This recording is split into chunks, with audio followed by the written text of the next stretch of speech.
Our last speaker is Mr. Don Simmons. He joins us from upstate New York this evening to talk about some ventures that he has. IBEX actually takes your money through a fund and invests it in Christian-owned businesses, primarily or exclusively in Muslim and Hindu cultures. And so it's a way to interject cash and support brothers and sisters and believers in organizations, in communities that maybe we don't have access to, and support them in that way. So if you'd welcome with me Mr. Don Simmons.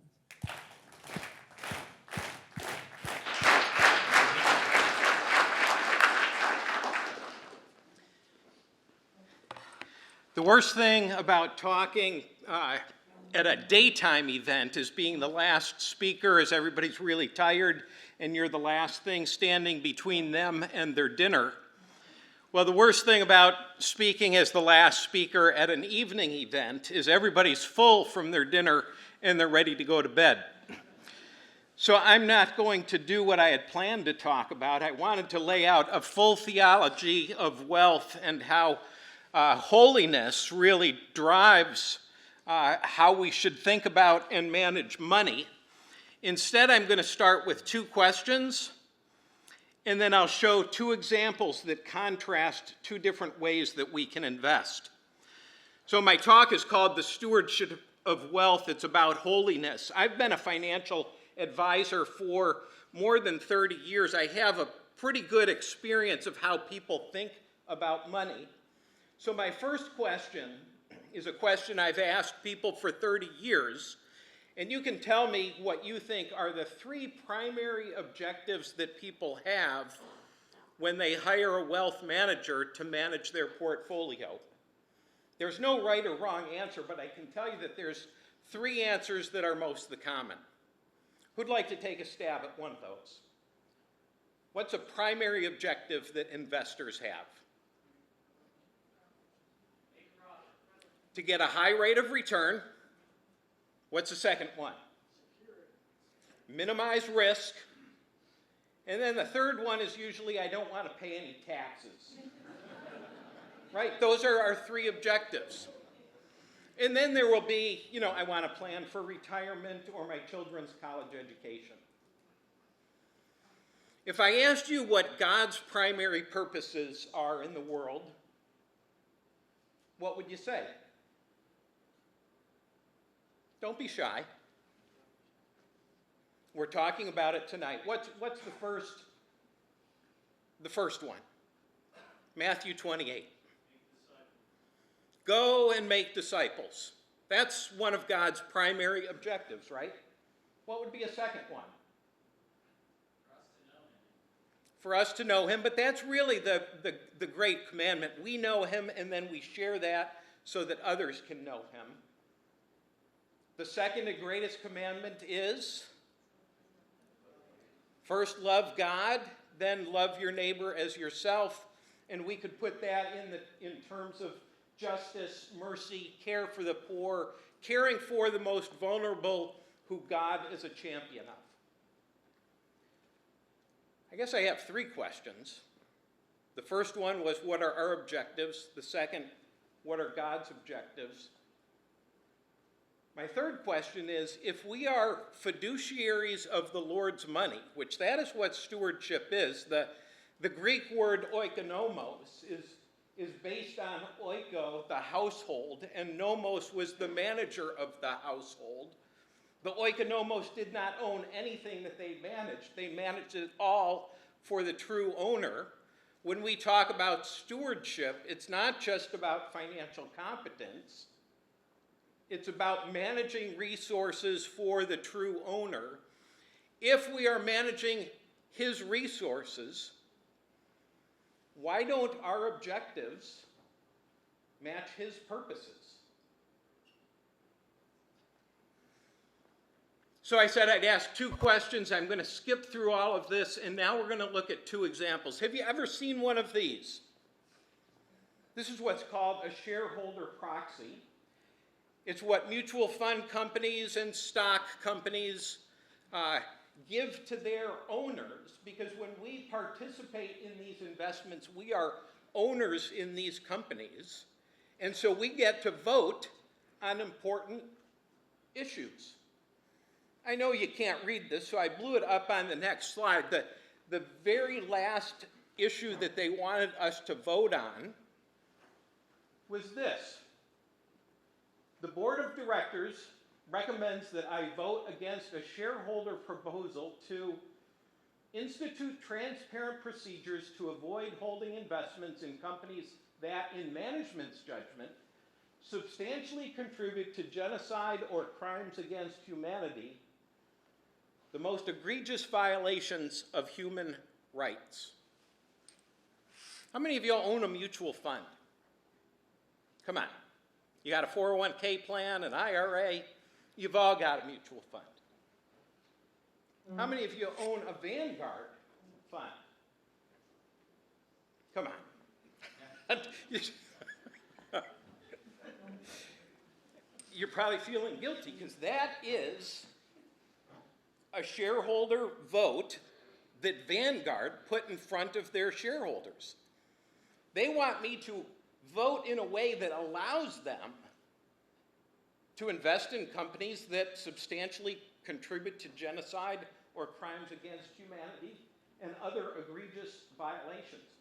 It's no secret today that corporations, large big corporations, are using their muscle and their clout to influence society for their worldview or their specific agendas. As followers of Christ, are we just going to be ignorant of that? Or oblivious? Or apathetic? Or does this make your blood boil and say, how can I participate in these kinds of investments? If I laid out the theology of what it means to be holy as God is holy and how that influences how we think about wealth, this has to have an impact on how we think. In fact, I've had people say it makes them want to throw up. It should bring a visceral reaction. We don't have to do this. Wouldn't you rather invest in a way that brings forth human flourishing, that seeks to have great commission outcomes, that protects those who are vulnerable, those who are exploited, those who've been trafficked and prostituted, and actually use your investment dollars, not donation dollars, but investment dollars. It's just a different pocket, and use that to achieve the true owner's objectives. We invested a few years ago in a project in Ethiopia. If you think of Ethiopia, you probably think, sandy desert, you can't grow anything there, everybody's starving. Well, yes, they're starving, but Ethiopia, the southern parts of Ethiopia are not desert, they're quite lush. In fact, there's a region in southern Ethiopia where you can grow apples. And there have been apples growing there for decades. In fact, this picture is of about 60 hectares that less than a generation ago was the killing field between three warring tribes. And it had been that way for generations. Three unreached people groups who hadn't had the gospel shared with them. And in fact, when I use the term unreached, it means that there's not a missions organization that has people there. Actually, that's unreached and unengaged. Unreached is less than 2% Christian. But this area is both unreached and unengaged. So we decided to start an apple orchard, gained access to 60 hectares, planted 50,000 apple trees with the missional intent to bring these three warring tribes together, to work together in an orchard where they could learn to love each other and to love Jesus. And we believe that within 2 generations, we can take Ethiopia from a net importer of apples to a net exporter of apples. We talk about quadruple bottom lines. We want to have economic impact, environmental impact, social and spiritual impact. This is a project that is accomplishing those things. And we can hear from Munit, our Chief Operating Officer at the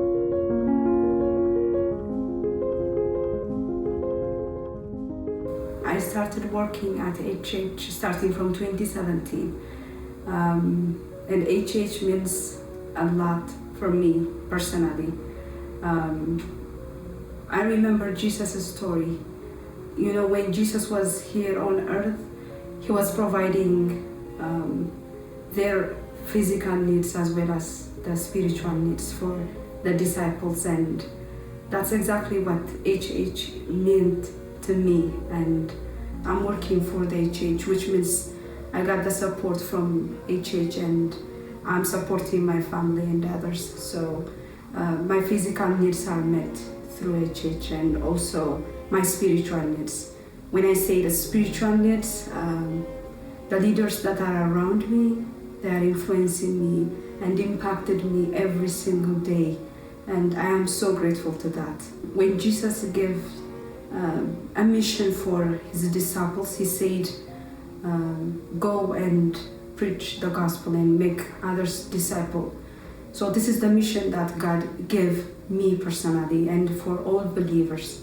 And in order to do that, this is, for me, this is the right place to accomplish or to fulfill Jesus' mission. And this is not just a money thing for me when I'm staying here. This is like a life and fulfilling the mission that Jesus wants me to fulfill.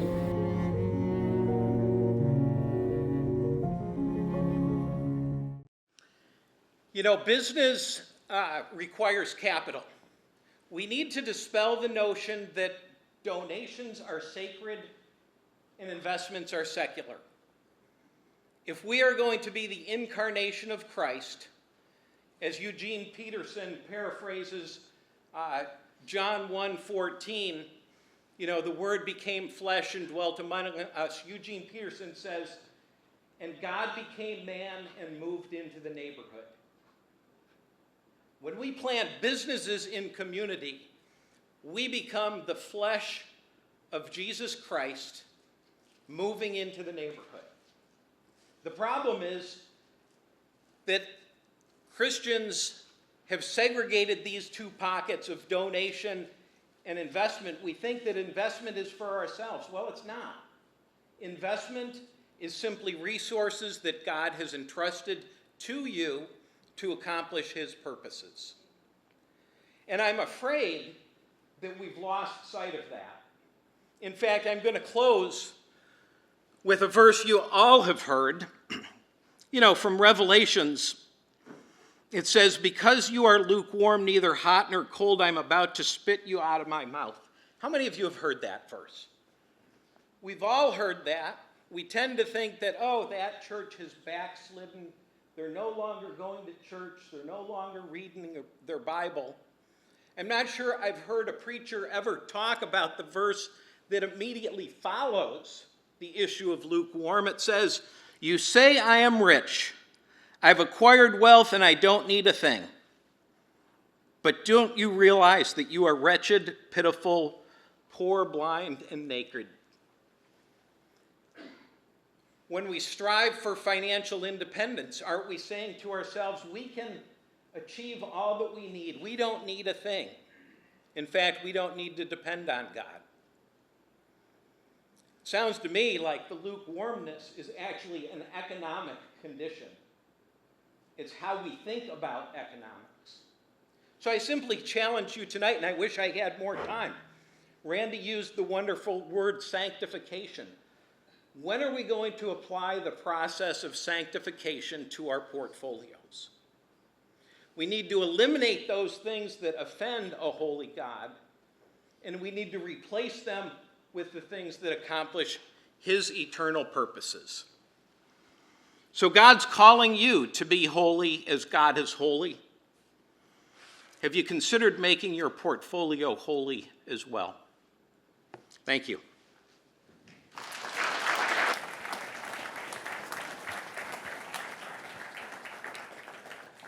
Thank you, Don. There's a lot to unpack there, and I appreciate you being bold and courageous in telling that story, because that's a story that needs to be told in our industry. It's something that needs to catch on. We're near the end of our evening. We fed you dinner, we fed you dessert, and I think we fed you a whole lot of truth. I hope you're feeling as encouraged, as equipped, as impacted as I am. One of the things that I want to make sure you're aware of is where we go from here. We're doing our next quarterly event on March the 10th. You can save the date. There will be more details coming soon. March the 10th of 2023. We're scheduling things in 2023 now. And the topic there is human capital: recruit, retain, and reward talent. So looking at the people that are in your business. We are thankful that you took an evening to spend with us. Our hope is that you recognize entrepreneurship can be a lonely journey, but it doesn't have to be. And we hope that you're able to find community here with these people in this place, and not physical place, but in this community. So as we close our evening, would you stand with me, and we'll close the only way that I know how.